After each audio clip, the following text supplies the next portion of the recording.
You know, being a great leader and being great at sales are often connected. At the core of leadership is the ability to influence others. Jody Holland joins us today to talk about 3 keys to influencing others in leadership or in sales. So whatever you're doing, this is a great way to kind of dig in. So it really doesn't matter if you're a supervisor or you're a salesperson, you're always trying to influence. A really great book out by Robert Cialdini called Influence, and it talks about the different laws of influence that you could go through.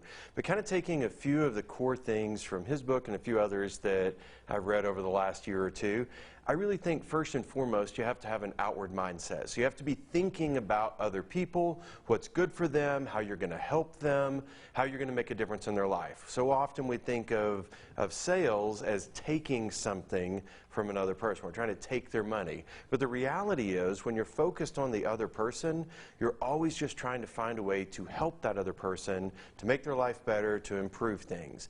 For example, like me being a part of Channel 4, when you guys approached me about it first, it was like, are you trying to get something? No, you're trying to give something.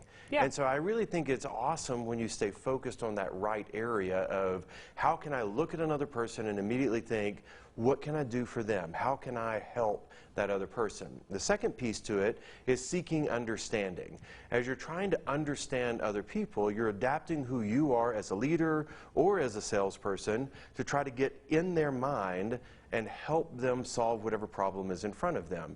And you use a Socratic method or a question-based methodology to understand the people around you so that you're not pushing anything, but you set up an opportunity for them to buy the information they want, to follow you because they want to, or just to give them the influence that they're looking for.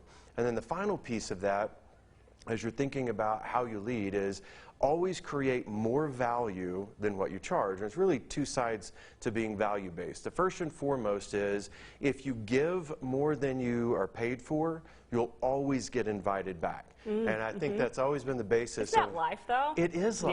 Yeah. In any relationship that you're in, as a leader, as a salesperson, it doesn't matter what you're doing. If you give more than you try to get, people will always want to be around you. I think that's just putting those good vibes out into the universe and making a difference in people's lives. So when you think about those 3 aspects of it, if you want to be a leader in sales or a leader of people, you have to have influence.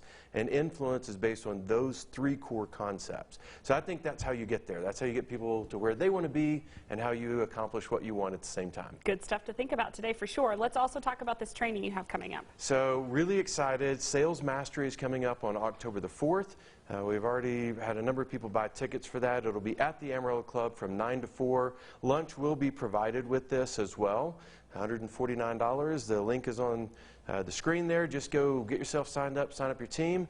We have a guarantee that if you don't more than double what you were doing in your closing ratio within the first 60 days, using our system, then just ask for your money back. Wow, okay, well there you go. That's it. Jody Holland, thanks for coming, my friend. Bet. We appreciate you. All right, stick around, everybody. Information overload is a real issue.